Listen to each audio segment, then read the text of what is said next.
Hello students, मैं चंदन मौर्य आपका स्वागत करता हूं हमारे यूट्यूब चैनल में। आज लेक्चर नंबर 7 में हम टेंस के पास्ट परफेक्ट टेंस को डिस्कस करने वाले हैं। इससे पहले के सारे टेंस को हम अलग अलग क्लास में डिस्कस किए हैं। आप हमारे चैनल के प्लेलिस्ट से जा करके वहाँ पे देख सकते हैं या फिर आपको डिस्क्रिप्शन में वो सारे के लिंक मिल जाएंगे।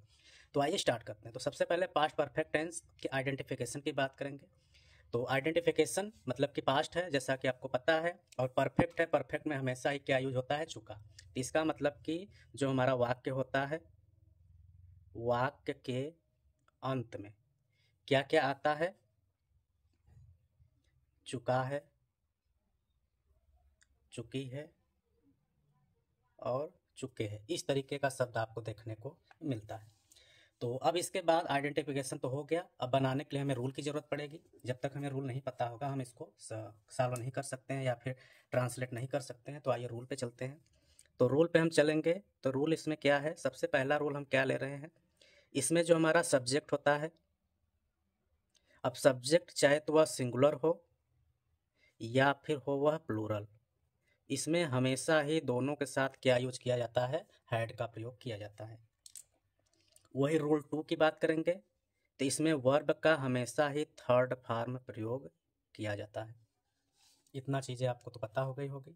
अब इसके बाद इसको किस प्रकार से अरेंज करते हैं, स्ट्रक्चर की जरूरत पड़ती है। तो स्ट्रक्चर के लिए हम सबसे पहले स्ट्रक्चर बनाते हैं किसका है? अफर्मेटिव सेंटेंस का। अफर्मेटिव सेंटेंस का मतलब क्या होता है? साधारण वाक्य। अब साधारण वाक्य को हम किस प्रकार से अरेंज करते हैं उसको देखेंगे। तो इसको हम अरेंज कैसे करते हैं आइए देखते हैं। तो सबसे पहले हम लिखते क्या है? सब्जेक्ट। जो भी सब्जेक्ट होगा उसके साथ हम लगाएंगे हैड, क्योंकि इसमें हैड क्या होता है? हेल्पिंग वर्ब होता है। फिर उसके बाद हम लगाते हैं वर्ब। वर्ब का हमेशा ही थर्ड फॉर्म यूज होता है। फिर उसके बाद ऑब्जेक्ट रहेगा, अदर वर्ड रहेगा और फुल स्टॉप रहेगा। अब हम चलेंगे एग्जाम्पल की तरफ। इसको हम एग्जाम्पल से समझेंगे कि किस प्रकार से हम इसको ट्रांसलेट करते हैं। जैसे क्वेश्चन हम ले रहे हैं एग्जाम्पल, वह खाना खा चुका था। अब वह खाना खा चुका था, इसकी अंग्रेजी बनानी रहेगी तो कैसे बनाएंगे? तो वह का अंग्रेजी क्या होता है? ही होता है। सीधे सीधे इसके साथ हमें लगाना पड़ेगा है। अब इसके बाद वर्ब है। वर्ब इसमें क्या हो रहा है? चुका था। क्या खा चुका था। खाना का क्या होता है? ईट। ईट का थर्ड भार होता है EATEN, ईटेन। और खाना का क्या होता है? फूड। तो इस तरीके से हमारा हो गया ही एड ईटेन फूड। एक और एग्जांपल लेते हैं। जैसे वे लोग मैच खेल चुके थे। अब यहाँ पे वे लोग आया है और ये मैच खेल चुके थे।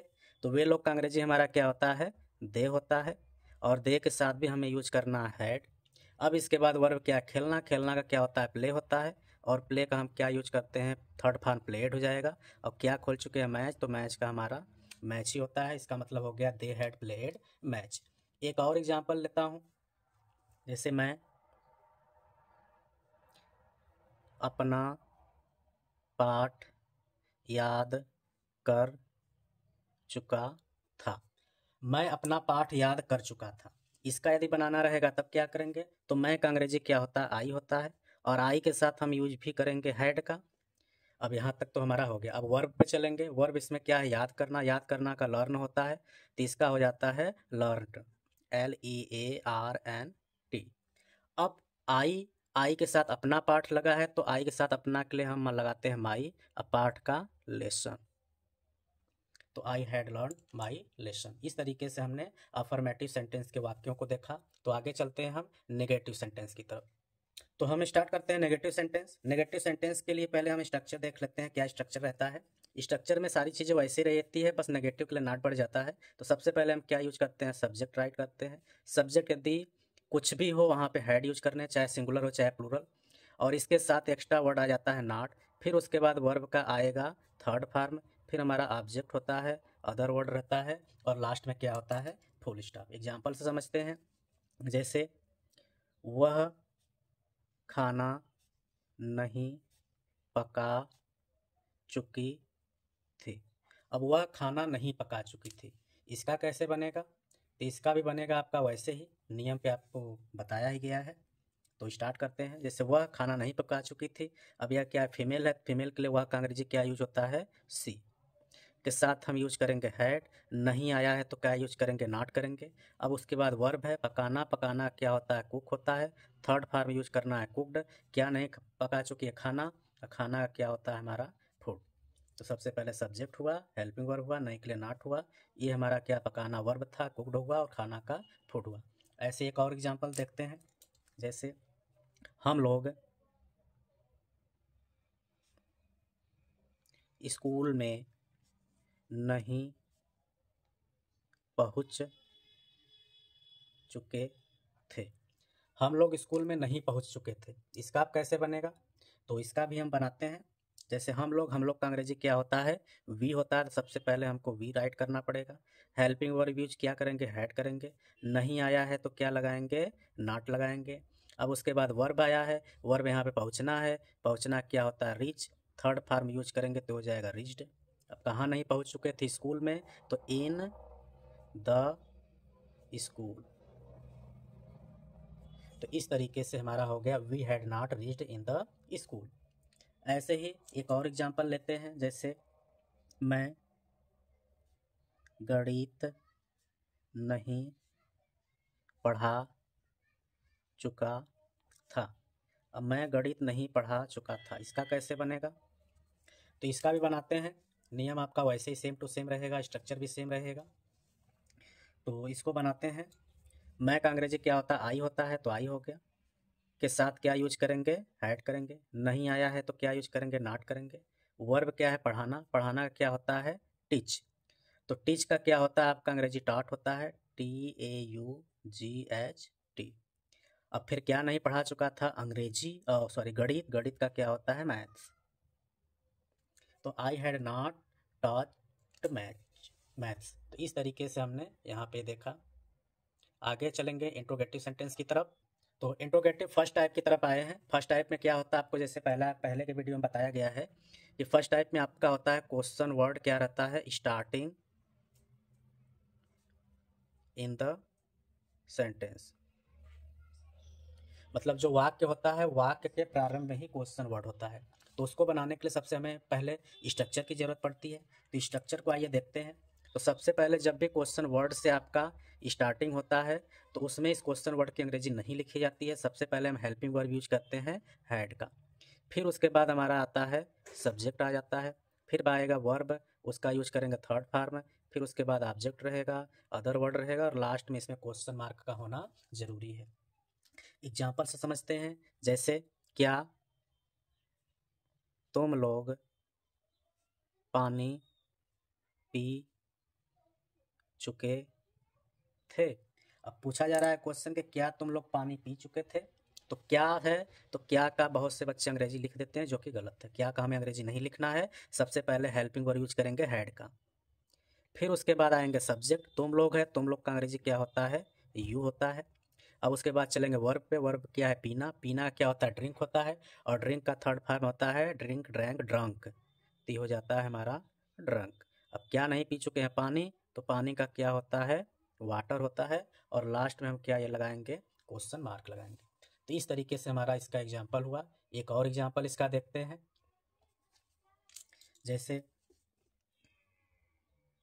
क्या वह शेर हिरण का शिकार कर चुका था। क्या वह शेर हिरण का शिकार कर चुका था। अगर इसके अब हमें अंग्रेजी बनानी है तो कुछ नहीं करना है, क्या कि अंग्रेजी को छोड़ना है। सब्जेक्ट क्या है, वह शेर एक ही साथ है, तो इसके साथ हम यूज करते हैं हैड। अब फिर वह शेर का हमारा एक साथ लगाते हैं दैट लायन। बहुत से बच्चे क्या करते हैं, वह शेर का ही लाइन लगाते हैं, वह गलत होता है। वह आ गया, वह शेर उसके साथ जुड़ा हुआ है, तो दैट लाइन यूज किया जाएगा। फिर उसके बाद हमारा क्या रहेगा, वर्ब रहेगा शिकार करना।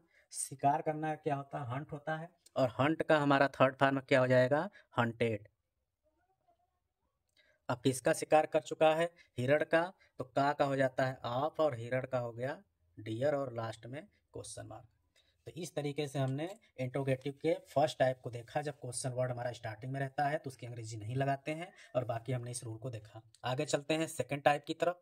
तो सेकंड टाइप में भी ज़्यादा आपका डिफरेंस नहीं होता है, बस सेकंड टाइप का मतलब ये होता है कि जो हमारा क्वेश्चन वर्ड होता है वाक्य के बीच में आता है। बीच में कैसा, मतलब कि जैसे एग्जाम्पल के द्वारा समझेंगे। अभी आपको यहाँ पे इसका स्ट्रक्चर बताते हैं कि इस प्रकार से स्ट्रक्चर रहता है, फिर उसके बाद आपको एक्सप्लेन करते हैं एग्जाम्पल के द्वारा। तो स्टार्ट करते हैं। तो क्या है हमारा स्ट्रक्चर की बात करेंगे तो क्वेश्चन वर्ड जब भी आपका वाक्य के बीच में आता है तो क्वेश्चन वर्ड की अंग्रेजी लिखी जाती है। फिर उसके बाद हेल्पिंग वर्ब हैड का प्रयोग करेंगे। फिर उसके बाद हमारा सब्जेक्ट रहता है। फिर हमारा वर्ब का थर्ड फॉर्म रहेगा। फिर हमारा ऑब्जेक्ट रहेगा। फिर अदर वर्ड रहेगा। और लास्ट में क्या रहता है, क्वेश्चन मार्क रहता है। एग्जाम्पल से समझेंगे। जैसे वह खाना क्यों खा चुकी थी। अब यहाँ पे पूछा जा रहा है वह खाना क्यों खा चुकी थी। अब यहाँ पे क्यों क्या है, क्वेश्चन वर्ड है जो कि वाक्य के बीच में आ गया। तो क्यों की अंग्रेजी हमें पहले लिखनी पड़ती है, जब स्टार्टिंग में रहता है तब नहीं लिखते हैं। तो क्यों का अंग्रेजी क्या होता है हमारा, वाई होता है। अब इसके साथ वह के साथ हेल्पिंग वर्ब क्या लगता है, हैड, तो हैड लिखेंगे। फिर अब उसके बाद वह का अंग्रेजी फीमेल है तो सी लगाएंगे। फिर उसके बाद वर्ब क्या है, खाना, खाना का ईट होता है, ईट का थर्ड फॉर्म ईटेन होगा।